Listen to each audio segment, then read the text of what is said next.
Soren Kierkegaard lived from 1813 till 1855. One may argue whether he was a philosopher or a Christian theologian, but he was certainly a theist, and specifically a Christian theist occupied with questions concerning man's existence. He is also widely considered the first existential author. His authorship may dwell on despair and guilt, but the key word for Kierkegaard is joy. He worshipped everyday life even though he was never able to enjoy it himself.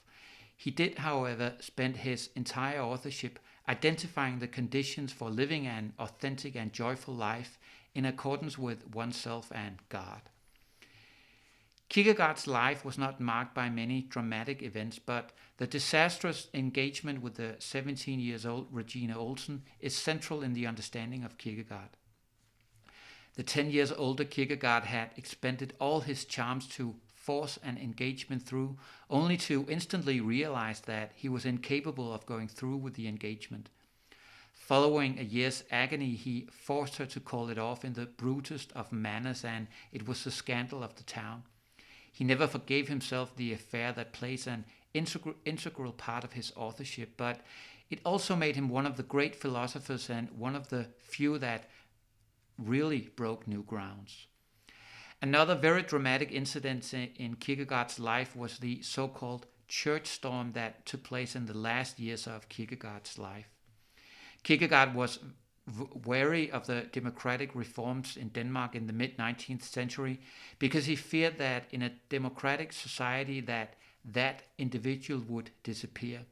That is, the idea that a man, the individual, in order to function properly in a society, must first find himself.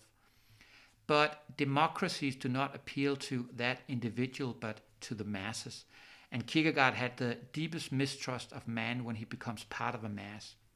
As part of a mass, the IQ level plummets, but what is even worse is that man as part of a mass never really takes personal responsibility.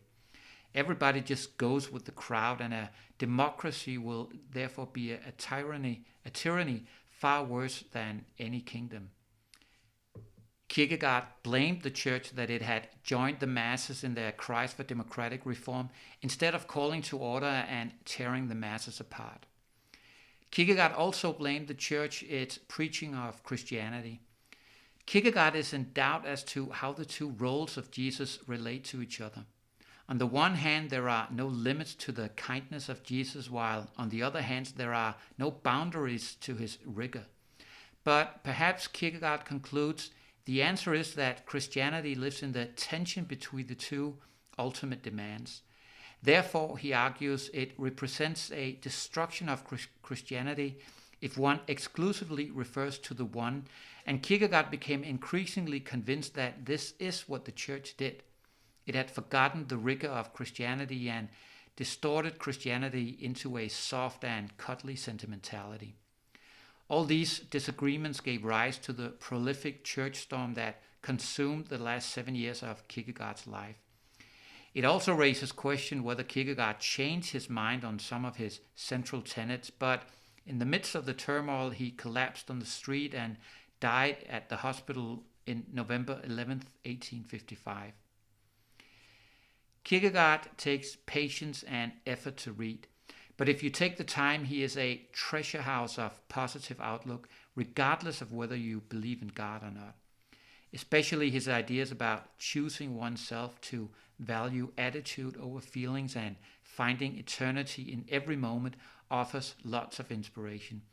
But more than anything, perhaps his idea that life's darkest and most challenging and troubling moments are also the best moments for growing as a person can offer solitude and hope if and when life is weighing you down.